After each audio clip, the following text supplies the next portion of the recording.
couple of years ago, when I broke the world record for distance for paper airplanes, I made a promise that I was going to post the instructions for that paper airplane right here on this YouTube channel. The time has come, and I'm also starting a brand new series of videos based on the new World Champion Paper Airplane book and the classics, the Fantastic Flight and Gliding Flight books. So here we go. Without further ado, the folding instructions for the best paper airplane in the world, Suzanne. We're going to take the top and put it against the side. And if you're going for any kind of competition, this time let's get a little more serious. We're going to use the folding tool. We're going to really nail that crease. This is our folding bone that you saw in the Getting Started video. Unfold that. We're going to make a diagonal fold the other direction.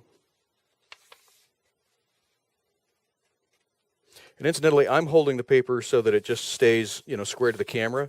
You might want to spin this around as you're making these creases. It might be sort of awkward for you to do this, but feel free to move the paper around. I'm just doing this for the camera so you can make sense of the direction the paper's oriented. A lot of times I'll spin it around as well. Okay, so now we've got nice sharp creases going through the paper. It's an X. We're going to take one side and lay it against the crease. I'm going to zoom in here now and show you that I am just leaving a little bit of space. I'm going to shut one of the lights off so you can kind of see this better. I'm leaving just a little bit of space, about 1.5 millimeters, maybe 2 millimeters at the most, between that edge and the crease. You can kind of see that there.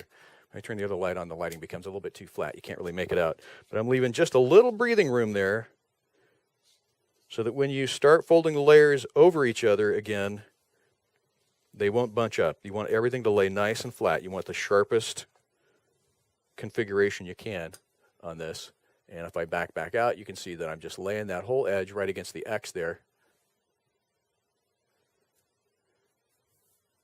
making a really sharp crease. Going to unfold that. Then we're going to do the same thing to this side. Put that side right against this other diagonal crease here. And again, I'm leaving the same amount I left before. Try to be precise with that. If you've gone 1 millimeter on the other side, go about the same amount on this side. Go 1 millimeter on this side as well. If you ended up at 2 millimeters on the other side, go 2 millimeters here. Symmetry is the main thing.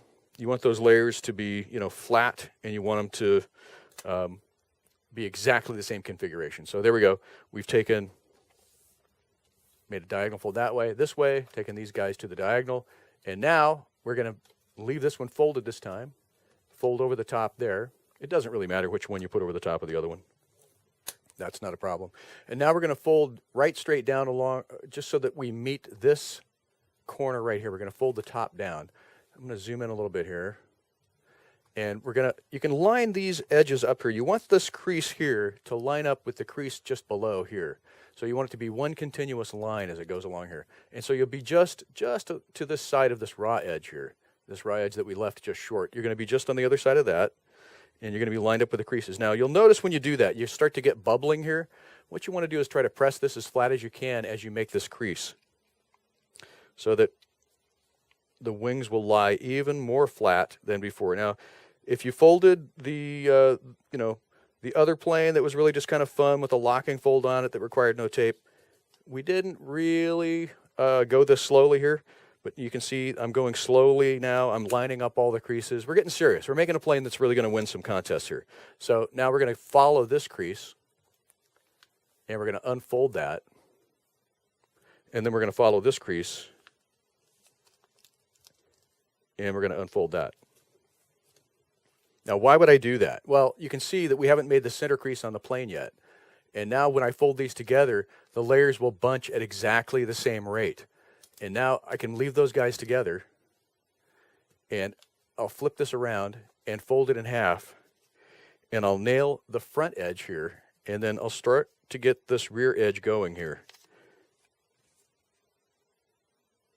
And it's really more important, once you kind of get the nose nailed, to get this rear corner back here just perfect. You want to get that totally lined up and then nail your crease. And then at this point, you want to go over the whole plane with this folding bone and sharpen these creases. Really important to sharpen this leading edge here. Let me zoom in here and show you what I'm doing now. The way that I'm doing this, I'm going from where these layers meet right here and raking down toward the nose. That is really important. You don't want to rake back this way yet. If you do, you'll fall off this edge here, and you can put a hole in the wing right there. So press pretty hard, raking forward down the nose. Flip it over and do that again. Rake really hard right down the nose. And again, you want to start just downstream of where the layers end here. You can kind of do a Braille method, kind of hang on to it right there, and rake down like that. And you want to flatten everything. This crease right here on the bottom of the plane, make sure that's nice and flat. Make sure we're flat here. Make sure the fuselage fold is flat. I'll just rotate it a little bit so I can just sweep straight down. Everything wants to be really crisp, really crisp. Big key to making a competition plane. Now we're going to make wing folds. And I always I don't know why I do it this way, but I always start with the nose pointed to the left, and I do this wing first, which is actually going to be the left wing of the plane. So I always start with very close to the nose, right about here, and then I keep an eye on this raw edge right here, and we're going to roll that over so this raw edge just kisses that corner. It's just going to be right there. Now, I'm doing something that's not obvious here. I'm using my thumb as I roll that over to bunch these layers up here so that this top layer can't slide. If I go like that, see how that top layer can just slide away? We don't want that. That's bad news. So you want to hold that with your thumb or another finger. Hang on to that. Keep an eye on that, and we're starting really close to the nose. You don't have to be right on the nose. You can give yourself a little bit of space there. And roll that over just so that raw edge just touches the corner. There's the corner, and we're just touching the corner. That's how you get your wing fold consistent every time. That's the marker right there. And we're not going to crease this edge yet. We're going to do that in just a minute. First, we're going to flip this over, make sure that our layers are nice and clean there. Kind of lean on that from this side. Now we're going to break over right here. You can have a look at that. Make sure you're breaking over at the right place. I can use my thumb to just kind of make sure that that's happening on the right point there. Lay it back down, and then start to roll that over. And again, we want these layers to line up perfectly on the wings here. We want the wings to match just perfectly. Most important thing on a competition plane that you're going to throw very hard is that these creases right here meet precisely in the same place. Fractions of a millimeter count at the tail of the plane. If that's off at all right there, that's bad news. So you want that to be very, very precise. It just needs to feel like one sheet of paper at the back of the plane. Okay, now, we're starting to get kind of that wing shape that we want. And I'm going to bring in my clip device here, my bag clip. I'm just going to clip that on there, and we can kind of see what this plane is starting to look like. And when we do final adjustments here, this front of the plane is going to have a really shallow dihedral angle, and these wingtips are going to rake up more. And it's starting to happen there. You can kind of see it's starting to rake up as it goes toward the tail of the plane. That's exactly what you want. Okay?